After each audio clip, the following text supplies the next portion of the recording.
Hello and welcome to Is This Why You're Single? I'm Feargal Harrington and I run Intro Matchmaking. Welcome everyone to Is This Why You're Single? The Matchmakers edition. Thanks for taking part, guys. I just thought it would be a good idea to, I suppose, all of us get together and discuss, I suppose, the landscape, the dating landscape and how it's changed over the last year. We closed the office on Grafton Street on the 12th of March.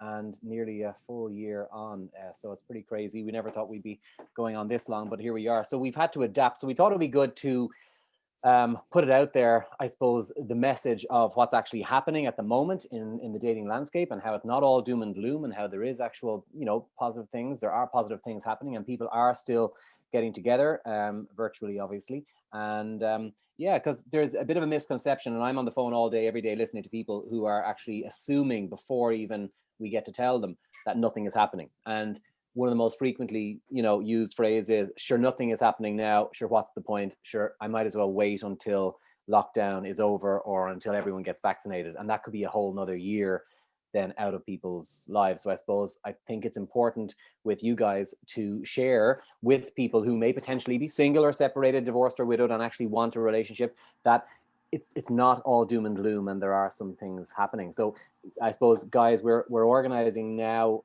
approximately, well, we're trying for about approximately 80 to 100 dates every single week, which is pretty amazing.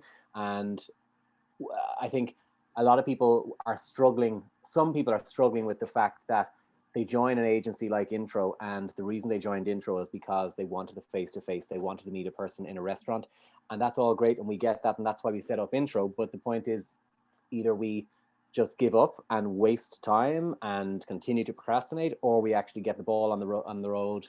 Ball on the road? Get the ball rolling, even. Let's get that ball rolling, and actually start the process now. And what it's doing is it's actually breaking the ice for people and making it much easier for people just to get into the swing of a conversation and then build something and get to know each other better, and instead of the daunting sort of moment of when you walk into the restaurant and you're sitting down and having to eat in front of someone. So there's an awful lot to be said. What would you guys think? I mean, what's the feedback that you're getting, the positive feedback that you're getting from people? Roisin, what do you think? Yeah, I think you're right. I think an awful lot of people can look at the past year and have just put so many things on the long finger, and it's so easy to do that. And in a way, it's understandable because it's so unknown what's going on. But at the end of the day, there's some people who joined in the past year and have already paused with someone else and is in a relationship in that time. Yeah. There's people out there who are just holding off, not doing anything, you know what I mean? So it's just nice to be proactive, and it's so nice to see how busy it's been, even in the madness that's been 2020/21. Well, it's made people realize that they need to prioritize, their relationship status. They need to focus and I suppose just put everything else aside for once. For years, we've been listening to people say, I'm too busy with work, or I'm looking after my elderly parent, or I'm looking after my kids, I have too many commitments.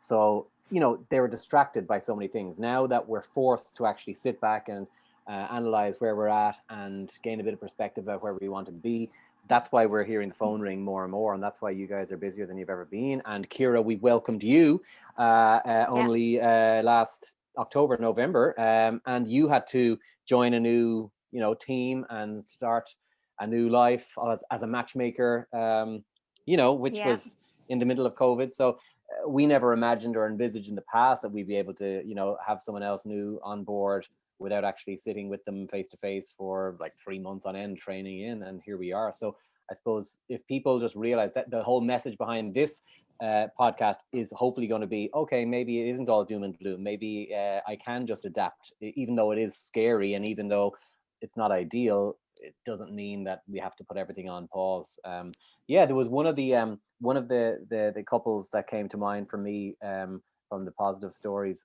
wasn't, who knows this, and they sent an image in of them, and they were married a year. Of their wedding. Yes. Oh, the farmer. Yes. Yeah. Oh, yeah. Was one of mine, actually. Oh, yeah, was it was his third and one, his third match, and he her first one. Cheers, everyone. Yeah. Cheers. Cheers. Yeah. They just sent him.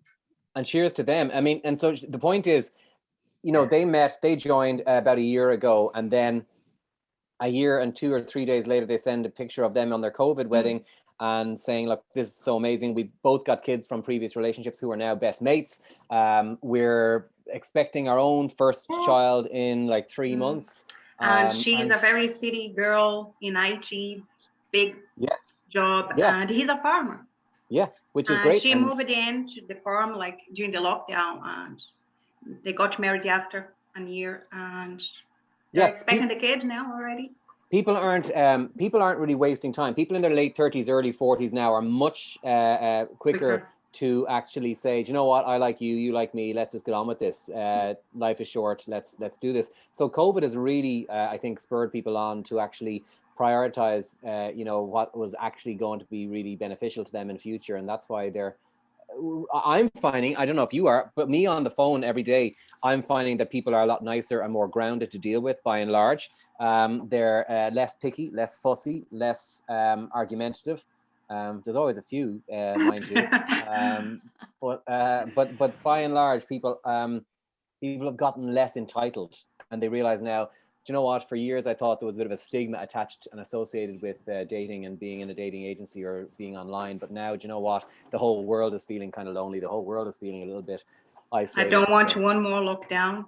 Yeah, like alone. That's and also people thinking, well, I'm going out with Mary, and if I'm sitting with Mary in a restaurant or on Zoom, and I actually really think I like Mary, Johnny is more likely to say to Mary, I like you and I want to see you again. That's what, we're getting now, because Johnny's thinking, if I am stuck in another level 5 lockdown for another month or 2 or 3, well, then I don't want to regret not telling Mary that I liked her in the first place. So that's why I'm thinking we're seeing more success. I mean, one of the things that I wanted you guys to talk about is and share with people is about the unwillingness for certain people to actually get onto the Zoom thing and actually have a date. What's the biggest sort of fight back that you get on that one, Kira?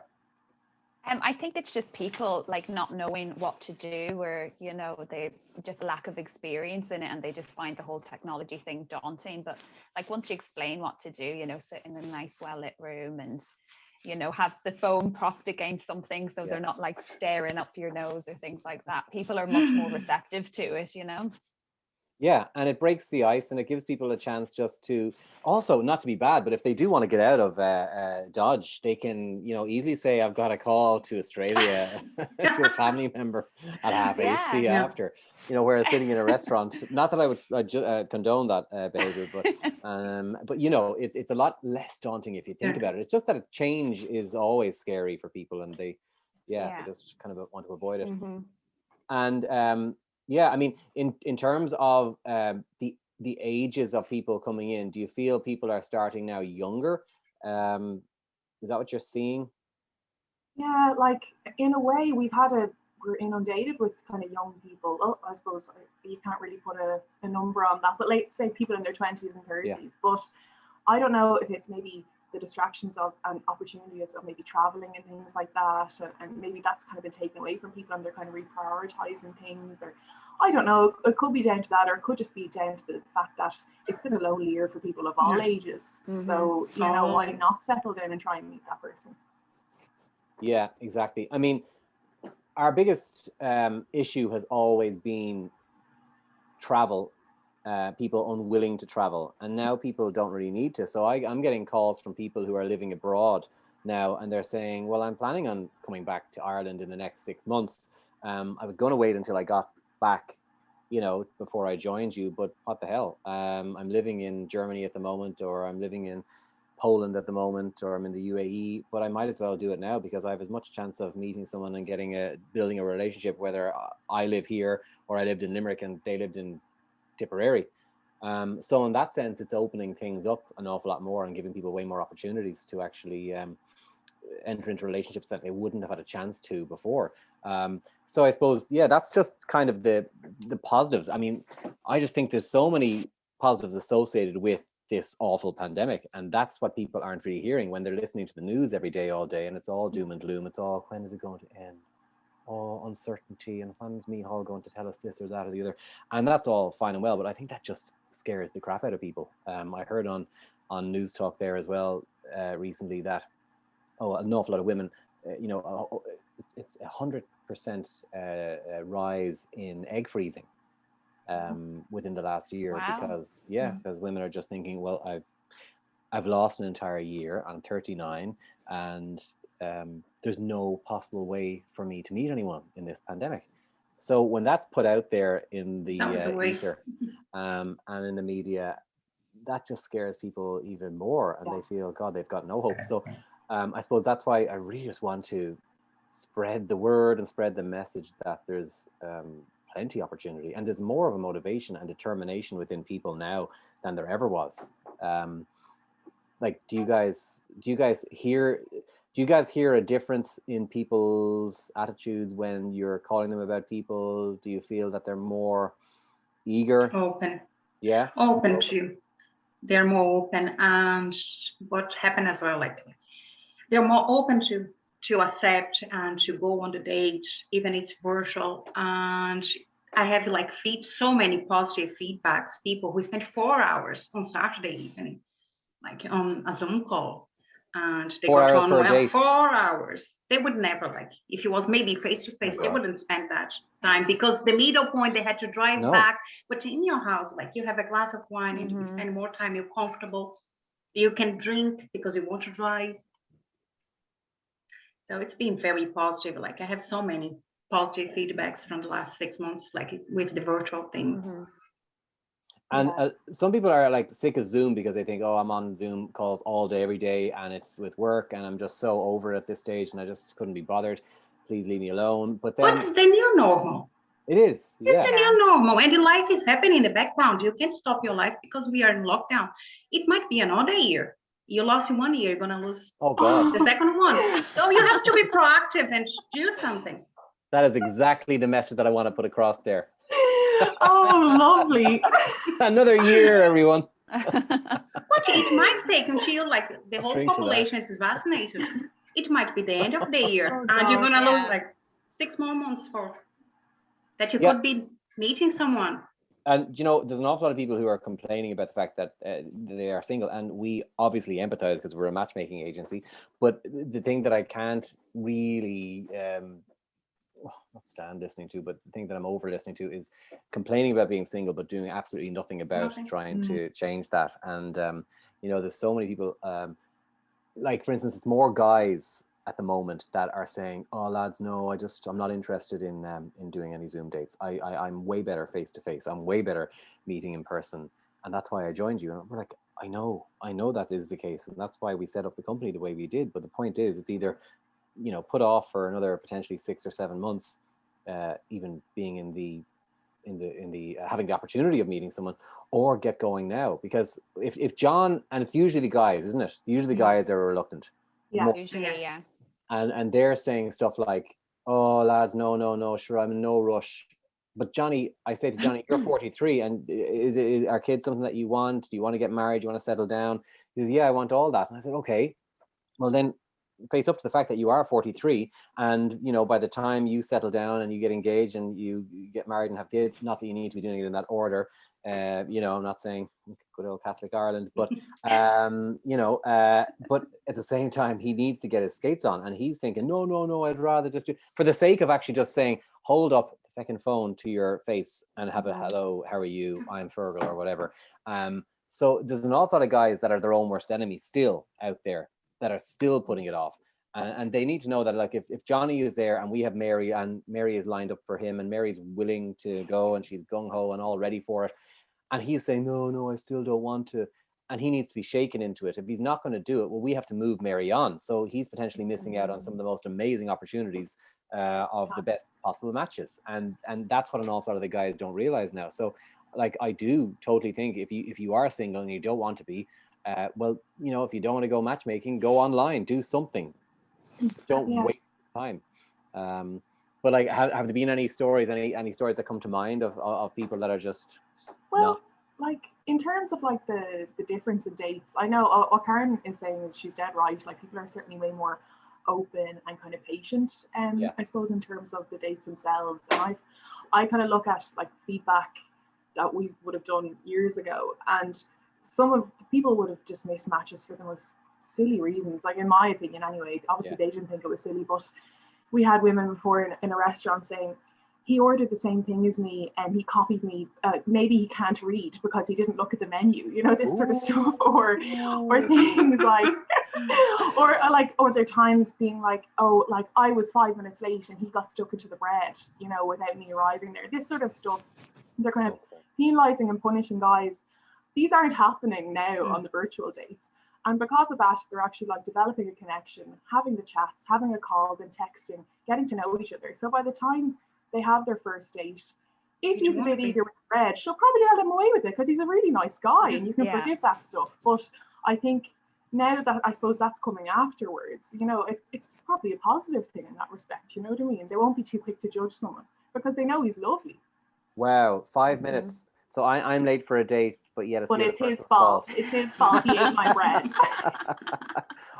or you guys have a terrible picture of me on your books that I gave you, but I think I look awful. How dare I look bad in that photo? It's totally your fault. So, and do you feel you're getting less complaints from people? From the feedback? Oh, for sure. Yeah, I think. Yeah, the feedback's been really positive. Everyone's been getting on well.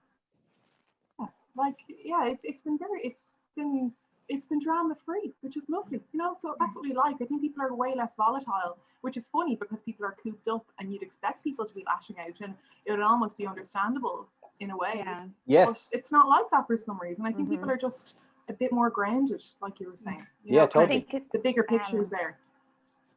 I think it's put into perspective for people that, you know, once all the kind of materialistic and, you know, kind of like shallow things are taken out of it, like what Roisin was saying with the bread, or, you know, like a woman judging a man on the shoes that he's wearing to the date. When it's just two people face on, they have to have a chat and they're forced to kind of get to know one another. So they realize that, you know, like companionship is more important than what kind of shoes you wear. So you takes all of that out, you know? Yes. And like, if people are wondering, they're at home and they're thinking, okay, maybe I will, I think I'll do it, but I was going to wait until after lockdown. What would you say to them? You know, first of all, I think it's important to give them a run through as to what actually happens. So, I mean, I'll just say when they are inquiring, I speak to them over the phone usually, and we'll go through, like, you know, how the service works, what we do, what we offer. And then it will be a virtual consultation, usually with Ciara. And that virtual consultation is like 45 to an hour. If you want to like walk through what you would actually talk about in that WhatsApp virtual call, Ciara, that would help people. Yeah, what we start off with is we start off with kind of more of the general questions, and then like we'd move on to, you know, get to know them a bit better, like their hobbies and their interests, and like what makes them really, like what makes you you, and, you know, the things that you're interested in, and then what you're kind of looking for. And like over the course of like you said, 45 minutes to an hour, we go through that and, you know, try to get a kind of look at the kind of person who we feel would be a good match for you, how you see yourself as well, and how you describe yourself, and like also what you're looking for. So then from there, we take that information, put it onto our database, and then get to work really. And like anyone who's coming on board or thinking of leaving it till after restrictions ease, like it does take time, because obviously you can't just click your fingers and find the perfect partner. So like come on board now and give us the time that we need, so that when restrictions do lift, that, you know, we've got a match lined up for you, and then hopefully we can go out into the real world and meet and, you know, eat in a restaurant. Wouldn't that be nice? I'm outside the bar or restaurant, and she noticed a little speck of dirt or mud on his shoe, and canceled the date and walked away, turned her on her heels and walked away. And and the same person said she'd only be ever interested in dating a guy who kind of looks similar to Brad Pitt.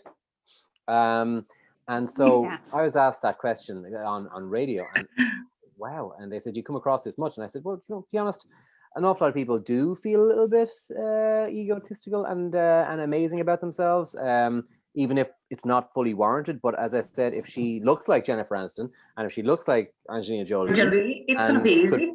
If that is the case, then yeah, she probably should be waiting for a Brad Pitt lookalike. But the thing is, quite often, it's managing people's expectations that we were dealing with for the last 9 years, and it's bringing people down to earth. And one amazing thing about COVID is that it's really grounded, as we said, people, and it's really made them feel an awful lot more open-minded, willing to give people a chance, less judgmental, and just less fussy and picky. We used to be turning away about 20 a day on the phone. And that sounds terrible, just to clarify that.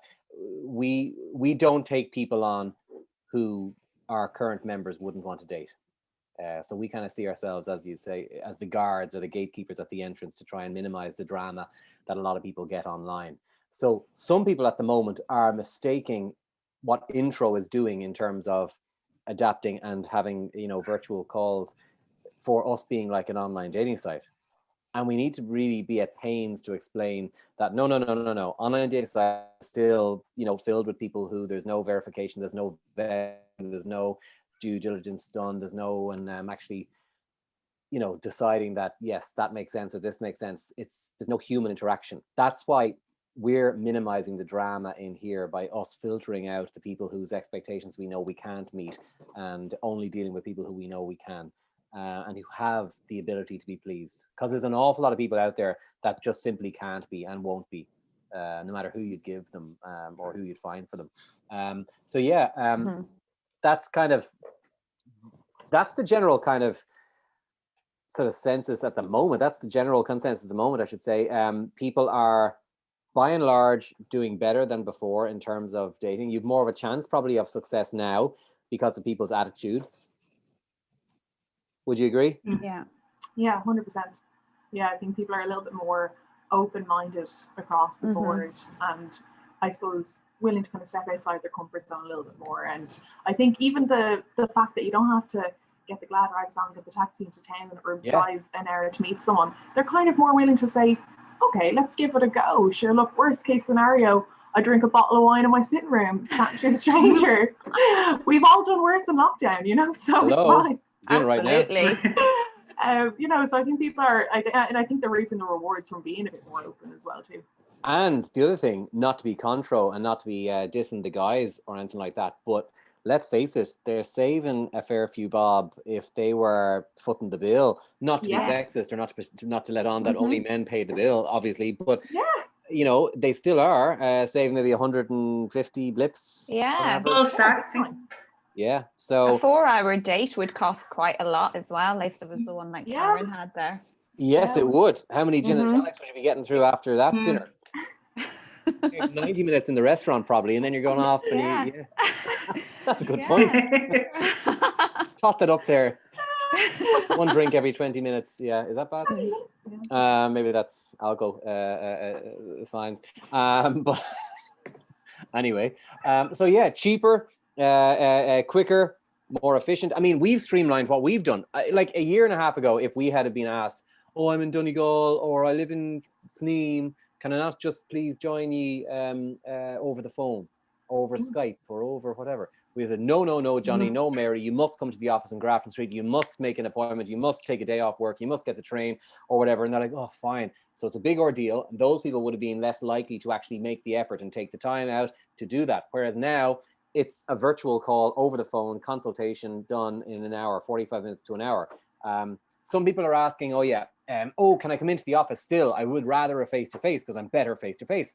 And the point is, if you come into the office, if you were even allowed, you'd be sitting at the end of a boardroom table that's 8 foot long, you'd be wearing a mask, you'd be sterilizing this, that, and the other, and you wouldn't see the face of the person who's actually talking to you because you're wearing a mask. So it's really impersonal and kind of weird and sterile. So joining now has actually never been easier, and I really don't see us having anyone back into the office for the next year.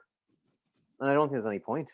Yeah, it's mad, isn't it? It's so funny because we used to literally, we were so closed off ourselves. We've learned to compromise too, just on that stuff as well. Even the fact that we used to drive across the country meeting people. You know what I mean? Literally, all of that's going to be gone now. I'm actually going to miss driving. Well, it does take it out of you when you have 10 back-to-back appointments in Cork City and then you drive back after driving there. I kind of won't miss that. Yeah, that's true. Yeah. I miss eating in petrol stations, I do like that, in fairness. Yeah, they made some mean raps around there. So it really is good. I mean, and also only about 22%, I think, of our clients are Dublin based. The rest are scattered all over the rest of the country. Yeah. So if you're thinking it's all, oh, they're on Grafton Street and they're all for, you know, just the Jackeens, it's definitely not the case. That's one of the biggest misconceptions out there at the moment. People think because I'm ringing an 01 number, it must mean that everyone is from Dublin. A lot of women do say, sure, I hear it's all women on your books. And it's usually, you know, ladies at lunch, they're off for afternoon tea, or they might have joined one of the, you know, smaller agencies in the past where there was an unbelievable imbalance of women to men. And that is the case in certain places. But if we were, my bluntest way of, you know, responding to that is, if we were all, you know, heavy on women and hardly any men, we wouldn't be able to organize nearly 100 dates every single week. We'd be out of business. We certainly wouldn't be here for 10 years. You know, with the reputation that we have. So there are more women in Ireland than men in the 40s, 50s, 60s, and 70s. And that's because women, you know, well, they outlive men, more men emigrate, and there was more women born in the 60s and 70s and 80s. So that's just why. But we never would allow the actual ratio become that imbalanced, because we wouldn't be able to run a business. So, but that is out there, and that is a falsehood. Yeah. In the 20s and 30s, it's important to say as well that there's slightly more men than women in Ireland who are single. And a lot of the time people say that's because women, when they would separate or divorce from the husband would run off into the arms of a much younger woman. And that's why there's more available men. Yeah, so it's kind of random. But people don't think about things unless you actually spell it out for them and explain this is why the situation is what it is. What other kind of misconceptions do you think you get? Unfortunately, I only came across someone recently who didn't know that we catered for people from like the LGBTQ community at all. They just thought it was literally for straight people, which was a bit soul destroying. You know what I mean? I like in this day and age, you know, but there's people out there who don't even know that. And we have a full section on the website dedicated to it. But I suppose it's something that I would love to get into the ether out there more. Big time. And we're at pains trying to actually, you know, explain that and to advertise even on like on GCN and all over the place and holding competitions. And we would love if it got out there more, because the calls that we get from people in the gay community are always calls surrounding like how sleazy they feel the actual, for the gay men, how sleazy they feel the actual the whole date scene is. And the gay scene is, and it's all very promiscuous. It's all very one night standish. It's all very anti almost long-term relationship. And these guys are ringing us and they're longing for long-term relationships, but they have nowhere else to go. So yeah, I really would love if they, good point. I really would love if they knew that Intro is open to people who are looking for a relationship, full stop, regardless of age, sex, religion, whatever. Yeah, very good point. Is there anything else you guys think of? It's like people always ask, oh, I'm not, like, I didn't know you guys are woke and still. And every time I call someone for a match, oh, I didn't know you guys are woke and still. I mean, I'm quite surprised. I said, no, life is happening and we do have a match in here for you. The only thing is the new normal now, you have to go virtually.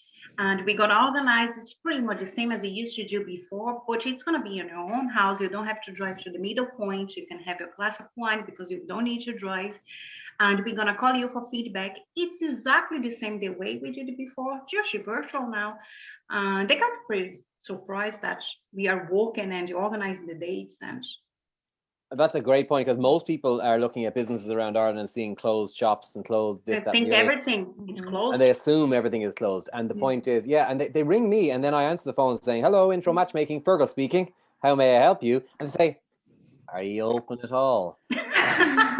I was like, oh, either that or I'm just on the phone for the sake of it. Yeah, I think we are. Yeah, busier than ever and absolutely more active than ever and more willing to be. And yeah, so yeah, definitely. If the phone is there, if you see the number, if you see that the website is there, there's blatant. But you see, we have stuff all over the website saying Intro Matchmaking, nationwide service, catering for all 32 counties, all ages. And then they say, is it only Dublin based? You sometimes can't explain yourself well enough, no matter what you say. But yes, just note, we are very much open and willing. And for the people who is afraid to go to, like, say that they represent better themselves, like face to face, they're afraid to go on virtual, like, it's like it's much easier, and now you have to be realistic. It's the only way to meet decent people, because if you, of course, you can go to Tinder, Bumble, whatever is there, but you don't know who is behind the camera. You don't know who is behind the computer talking to you, texting you before. Here we know that we verify identities, and we know who is in the both. Like, it's safe. If, as I said, it's pretty much the same as you used to do before. It's just virtual. Like, it's not the same as you were until, of course, you can find decent people on Tinder, Bumble, whatever. But like, you don't know who you're talking to until you have to, like, it takes time to realize who we're talking to. Here, we know that the person is decent. They're looking for a long-term relationship. Yeah, everything has been done as it would have been done prior to COVID by us, in terms of verifying identity, checking the passports or driver's licenses, signing terms and conditions, us knowing where, who's meeting whom, and explaining the profile in detail over the phone. Johnny, this is why we feel Mary is best suited to you. So Johnny is 47, he's an accountant, he's from Kerry, living in Dublin. He is separated, nearly divorced, and he has 3 kids, and they're all, grown. And this is why, Mary, we feel you are very suited to Johnny. And so Mary really feels like she almost can paint a picture in her head of this guy before even meeting him virtually. And so they meet, then they break the ice, they have the crack. And sometimes what's happening now is people who live within a very close proximity, if we've introduced them, they're meeting for a walk in the park, aren't they? Yeah. Yeah. And so it's not... and then even... Yeah, go on. Sorry, just even people, I have like a couple who are, they're counties apart, but like they're literally calling each other every single day and getting along like a house on fire. So it's really, really nice as well. It's something to look forward to too. Yeah, the excitement is building up massively for an awful lot of people. And that's because people often say, oh geez, I don't know if I'd like the look of that person, or I don't know if I'd like the picture of that person, I don't know if I'd like their teeth. But then if they get to know the person, and the guy, breaks out the guitar and serenades them a few months later, they're like, geez, I didn't know you could play guitar. And look, you can hide yourself much better in the camera, like face to face. Like, did Roisin just say blah after the poor man is serenading the woman and singing a love song to her? I'm sorry. I retract my but it's a bit cringe. From the singer, from the singing matchmaker. I'd rather someone like I know it's a bit drunk karaoke. I think that's a bit more romantic and like genuine than a contrived like candle lit. Like, let me just play my guitar at one. Oh yeah. Well, no, absolutely painful. Yeah, that's true. Well, God, you're supposed to be all about the romance. You're a matchmaker. Oh yeah, totally am. Oh yeah. Romance is not dead at intro matchmaking, guys. But just don't get out your guitar. Did you not get a lot of presents from people back in the day? And Lisa did as well, didn't she? Yeah. Oh, people are so lovely. Well, like cards non-stop, which I love. But like we've been sent books, we've been sent wine, we've been sent chocolates, really lovely gestures, just to say thanks and stuff like that, which is so nice. And people will say thanks to us directly, as opposed. This is really important. One of the biggest misconceptions is, oh sure, probably no one meets through it, but it's just because Irish people don't talk about the fact that they have actually met through this, because it's acceptable to say that you met on the likes of a Tinder or a POF because there was no effort made, really, there was no money put down, and I can just get away with the expression of saying I'm only having the crack. If it works, it works. If it doesn't, it doesn't. Whereas if you join intro matchmaking, it's kind of a statement that you're making to yourself and the public that, I really want this to work. And that scares the daylights out of people who fear that it may not work. So the fear of rejection then makes them feel, I need to be secretive about this. So the privacy element of intro matchmaking is probably the one main thing and the feature that actually attracts people to us in the first place, because they can do it and not worry whether it works out or not. In a weird kind of way. But the point is, anybody who decides that they want to abide by certain rules and they want to actually apply themselves to this and spend money and join, they clearly have the right intentions and the right motivation and the right goals in mind. And that's what leads to the higher probability of success. And that's what people need to know. That's why you're joining an agency. You don't join a matchmaking agency because you're able to say, well, I want this and I want that and I paid you and you get me what I want. You join an agency to make sure that we filter out the nonsense and the drama that you probably don't want, that you've been dealing with online in the first place. Yeah, 100%. That's actually probably the biggest difference between just cutting out the mess. Cutting out the nonsense. And On Yeah. the privacy thing, we have a couple. I think they're married now, but they got together maybe 2018, 2019, and they've since like built a house and they're very much together anyway. But he was very private and he loved that aspect of intro. And they got together happily ever after. And she is literally screaming about intro from the rooftops. Like we've got so many new customers and clients from this woman. No way. And she's happy as Larry. Like family members, colleagues of hers, friends are joining up saying they're still together. She's telling everyone. My God. And I just know that he's probably like, shh. Shut up. They're like chalk and cheese in that sense, but obviously they're getting on really well. But it's funny. I think there's just, I don't know if it's a gender thing. I don't know if maybe guys like to keep it a bit more low key, or if it's just like you're saying an Irish thing. But it's just funny, you know. They're two sides of the coin, but they're still getting on really well. Yeah. In the past, though, we would have had more willingness on men's side to actually discuss it than women. Remember that? We would have gotten people saying, okay, well, I'm in Limerick and you're in Clare. We would have met anyway, regardless of whether it was intro or not. Like, well, that's unfair.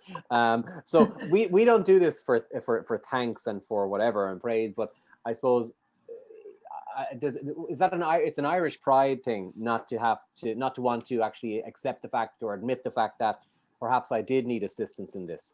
But the point is, there's absolutely zero shame in actually saying, I want a little bit of help to cut out the nonsense and to cut out the messing and cut out the time wasters. It's the most direct route approach way of meeting someone like-minded. Whereas, you know, if you want at 37, go on to Tinder and spend the next 3 years sifting through, you know, lunatic after lunatic and crazy after crazy, and then just maybe eventually being soul destroyed. And that's the most frequently used thing to me on the phone. They say to me, Jesus, I'm 3 years after doing this on Tinder or POF and Bumble. Are there any decent people left out there? And then I'm like, yeah, but what are you doing on a free dating app and expecting, you know, a different result? And they become really negative and really pessimistic and really hard to actually coax into any bit of hope. They're really just skeptical of everyone. And they think that like, people describe themselves as like jaded, you know, and like jaded, it's like a woman in her like early 30s and she's describing herself as jaded or sick of dating or sick of this, but it's just like, no, you're just sick of that type of dating. Exactly. You know? Like, and asking at 32, is there any hope for me? Because I'm getting ghosted all the time. I'm getting ghosted all the time on Tinder. It's like, yeah, but that's Tinder for God's sake. Yeah, it can work. There are some nice people sprinkled throughout it, but you need to kiss an awful lot of frogs before you actually eventually get to meet the right person. But if you're not the type of person that's able to actually withstand that pressure and that, you know, rejection and that kind of behavior, then you need to get the hell off fairly lively before you become totally negative. That's probably my biggest advice. And people are spending more time online now than they ever did with COVID and at home on the Zooms, and they're so fed up with like the Zoom conference calls. Like, they're definitely not as fun as this. They don't drink during their work, you know, Zoom calls, guys. Oh, they might put in the morgue and you don't know. Good point. So yeah, it's just it's never as daunting as you think it's going to be, and just get on with things. Just be proactive, positive, and don't be waiting for the end of, you know, COVID-19 in order to get your life moving. It's just not worth it. I had a guy yesterday ring up and he said, I spoke to you when you were just on the Late Late Show, just after you were on the Late Late Show, and he was 34 and now he's 42. And he said, and then he's gonna ask like a 29 years old. He should ask when like 10 years ago, say, oh, now I'm 32, I'm looking for a 29. Now I'm 43, I want a 29. No. It's not gonna happen. Well, this is the thing. So yeah, this is one of the major issues, and Alana, this will be a good one.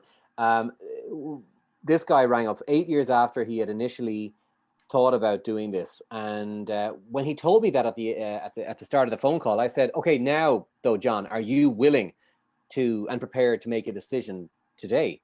Are you now definitely ready? I guess I am.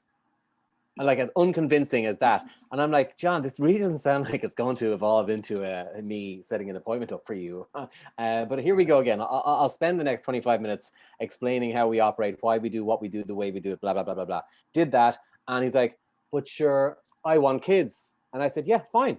You'll be matched to a woman from your own age, maybe down around 5, 6, 7 years. And that's really, you know, very, you're very fortunate to be able to get that. That's a massive age gap. Like from 35 to 42, you will do really well. And they will be women who want kids as well, want the same shared future goals as you. And he was fighting that, saying, no, I want 25 to sort of 30 max. And I said, well, I'm really sorry, but you're the guy who waited 8 years to, do this and to call me back again. So he is a person who just can't make decisions, who is crippled with indecisiveness, who's crippled with sort of, if I do this now and it doesn't work out, what's that going to mean to me? Is that going to make me feel worse than I do already? Is that, oh, sure, what's the point? And who's on it? Or who's even interested in someone like me? So deep-rooted insecurities making them just crippled with just doing nothing, just totally standing still or just burying themselves with work. So he was working in, I don't know, it was outside of Dublin, and he was working outside. He was working with machinery and all that. So he's, hands-on. He's able to go and make himself feel really busy from 7 o'clock in the morning until 7 o'clock at night. And therefore he feels that his existence is totally justified and everything is fine. He's fulfilled. But then he goes home every night, and then in wintertime, the dark evenings, Christmas time, oh, my siblings are all back from wherever and they all have kids and Santa's around, and I really feel like, oh crap, I really want what they have. And he's a prime candidate. He's in a good age range. He's in the most densely populated age range. He could have the chance of meeting an amazing woman, of which we have huge numbers of in that age group. But yet I said, okay, are you ready to do this now? Will we do this? Will we make the appointment? Oh, I don't know. I just don't know if I'm there yet. I was like, well, 8 years have passed. And so if there's any message for the Irish men out there, it is stop overthinking, stop analyzing everything, stop thinking the worst, stop thinking it's not going to work out. Yeah. Be positive. What would you tell them from speaking to them every day? What would you just try? What's the biggest sort of message that you would want to reach them? Like, to be honest, I know this might sound kind of patronizing, but like, it's not that deep, just give it a go. Like, I think an awful lot of people are, overthinking things, overanalyzing things, like you're saying, and they're just finding reason to procrastinate. But if you just kind of say to yourself, actually, this isn't as deep as it is. I want to meet someone. Let's try and do that. Like, is that oversimplifying it, or? No. And that's people how simple it can be. That's exactly. You should be proactive. Like, if you want to lose the weight, what do? You go to the gym. You pay a personal trainer. You lose the weight. You go to the nutritionist. If you want to find love, you have to do something as well. Like, be proactive. The first thing you have to do is to be proactive, and then you can be waiting. Then this guy is going to be waiting like 8 more years. And then he's coming back, say, I want to have children. And then when we match him with 42 years old, he's going to say, oh, she's 42 years old. She can't have children. I said, who told you that? The new 40s are the late 30s now. We have so many women having babies on the 40s. It's exactly. normal. And a lot of the time it's the men who actually, I don't want to go off on a tangent here, but like, it is kind of important at the moment when guys are home, and they're quite proactive now, but there's still a certain amount in Ireland that are just their own worst enemies. And the whole kid thing, they feel there's no way, and they almost blame us for the fact that they can't get what they want. And we're like, well, no, you're the one who has to blame, yourself here for actually not making a decision sooner. So, if 7 years from your own age down 7 years isn't good enough, then nothing is probably going to be good enough. And those guys end up, 60 and still, bachelors and that kind of thing. But we're not able to, brainwash people into thinking a new way, but it's never, as you say, as daunting as they think it's going to be. It's always much easier. And if they just get a little bit of practice, just like the whole change and getting on Zoom and getting on a WhatsApp video call, once you do it once or twice, it just becomes second nature, and it's no big deal. I used to always hate Zoom. I hate technology. But now it's either do this and spread this message of love, or I'll get my guitar, Roisin, will I? Or do nothing and give up and just, waste away and be depressed. But don't complain. If you give it up, don't complain. Like, it's your option. It's your decision. If you want to do something, do. If you don't complain after. Exactly. It's like people who go home and they moan about their job every day. I hate my job. I hate my life. Yeah. So what are you doing to change? If you're doing anything, you're not doing anything. It's not going to change. So it's up to you. So if you want to decide, I'm going to stay here single, then that's it. Don't complain about it. I love it. Yeah. So the message basically for today is everything is still a go-go. Everyone is still working. Everyone is still active. People are still dating. People are still getting together more than ever, and it's not all doom and gloom. So yeah, chin up. We will get there eventually. It's almost there. Hopefully, most of Summer's the coming. population is going to be vaccinated. So why don't go with someone else for a summer holiday? But you have to be proactive now and join and like go on that intro or apps, whatever. But do something. Do something, exactly. Great, guys. Well, thank you all for partaking in this Prosecco podcast with the Matchmakers from Intro in Is This Why You're Single?